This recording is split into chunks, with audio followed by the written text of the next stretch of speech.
First off, Jack Del Rio was fired pretty much right after the Chargers game. This was a huge surprise to me.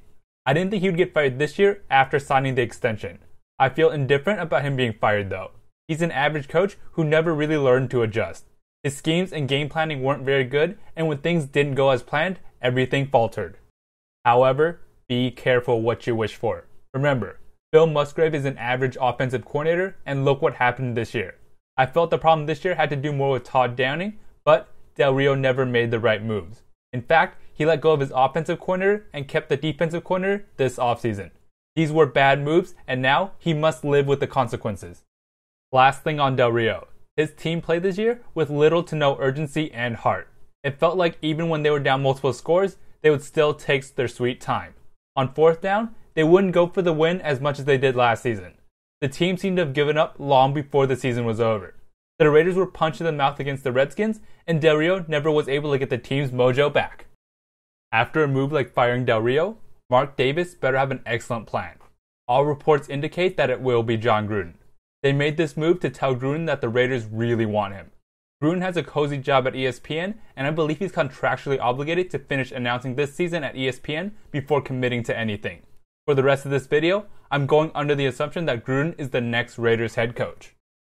That being said, Mark Davis better be right. He seems to be willing to offer a lot of money for Gruden to be the coach, along with a possible ownership stake. Davis has long been into having Gruden as a coach and has made multiple offers to him in the past.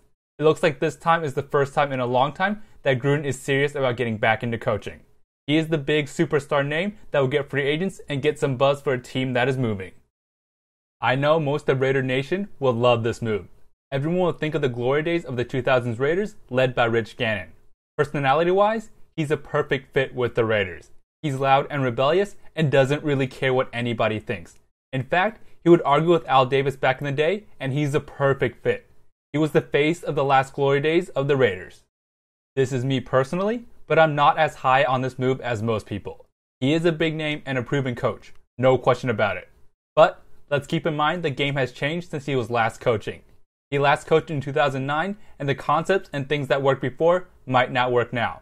He works with the quarterbacks all the time at ESPN, but he will need to adapt and adjust to today's NFL. Also, he's the type of coach who takes the team over the top. I don't think he's great at developing, especially the quarterback. He had a veteran in Rich Gannon, along with a plethora of other quarterbacks in Tampa Bay. He will still need to develop Derek Carr after a terrible year, but hasn't really shown a track record of being able to do that. And the teams he's led to success have been veteran teams. The Raiders had well-established Tim Brown, Jerry Rice, and Rod Woodson, and the Bucs had Warren Sapp, John Lynch, and plenty of proven players. He hasn't shown he can build a team from the ground up. He's a good coach, but he's not the same caliber as Bill Belichick. That being said, this Raiders team is relatively proven. They still have plenty of room to grow, but they are young and have shown how great they can be. I've said it all season long. Talent isn't the problem with this team. Other than linebacker, the player groups on the Raiders are established and have had success in their careers. Gruden might not be able to develop these guys, but this team has plenty of players who are already developed. The biggest thing, of course, is Derek Carr. Nothing else will matter if he can't fix Derek Carr. Here's the thing. John Gruden's offense doesn't really fit well with Derek Carr. Carr is a down-the-field deep ball passer. Gruden's West Coast offense is all about timing and quick drops and getting the ball out of your hands. Carr is certainly capable of that, but he works best as a gunslinger type of quarterback. Let's keep in mind, Gruden can certainly adjust to Carr, and Carr can be more of a West Coast type quarterback. With Gruden as a coach, Carr might finally be able to reach his high potential, but lots of work still needs to be done. As for the rest of Gruden's staff, these are just the rumors. The current staff is still technically under contract, but they are allowed to look for employment elsewhere. My guess is they're still just there until Gruden fills out his staff. With that being said, let's take a look at the rumors. First, we have offensive coordinator John Morton currently with the New York Jets. This is his first year as an offensive coordinator, so there's only 1 year of production to go off of. He's worked with Gruden last time he was with the Raiders and has spent most of his career coaching the wide receivers, including the 49ers and Michael Crabtree from 2011 to 2014. As for the coaching side, there's only 1 year of production to go off of. He's maximized a Jets offense lacking in talent. He's made an offense led by Ryan Fitzpatrick and scored a lot of points. He maximized an undrafted free agent in Robbie Anderson to nearly go over 1,000 yards.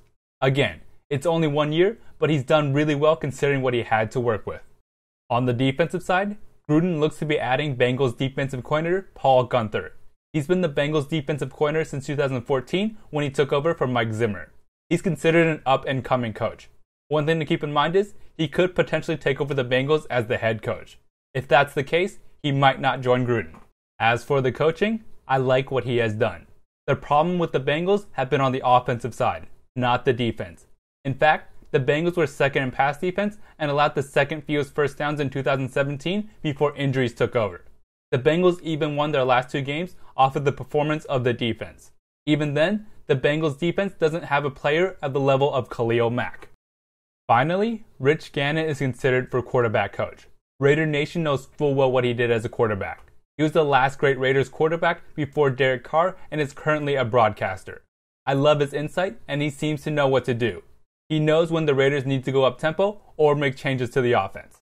Nobody knows what he'll do as a quarterback coach, but he knows how to play the position. I'll always remember when he says, think players, not plays.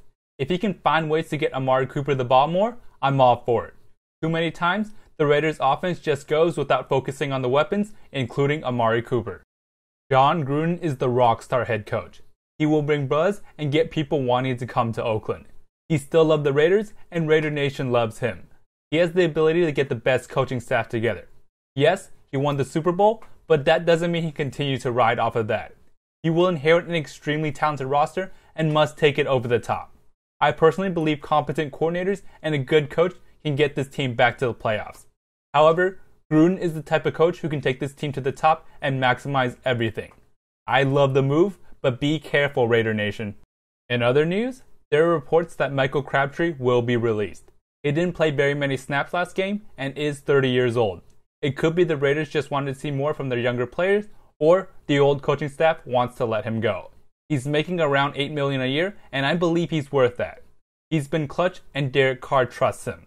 I don't think he should be released, and the new coaching staff might be enough to keep him around. On the other side, I want Seth Roberts gone. He's just not trustworthy and makes dumb plays. Last game, there were multiple times where he blocked someone in the back unnecessarily. It was a sure first down, but he makes a dumb play and causes the team to try again to get another first down. Against the Patriots, he held the ball up and keeps fighting for no reason, causing a fumble that changed the game. That isn't even counting the numerous drops he's had, but Derek Carr keeps throwing to him. I think the Raiders' offense would run a lot smoother if he was replaced by someone else.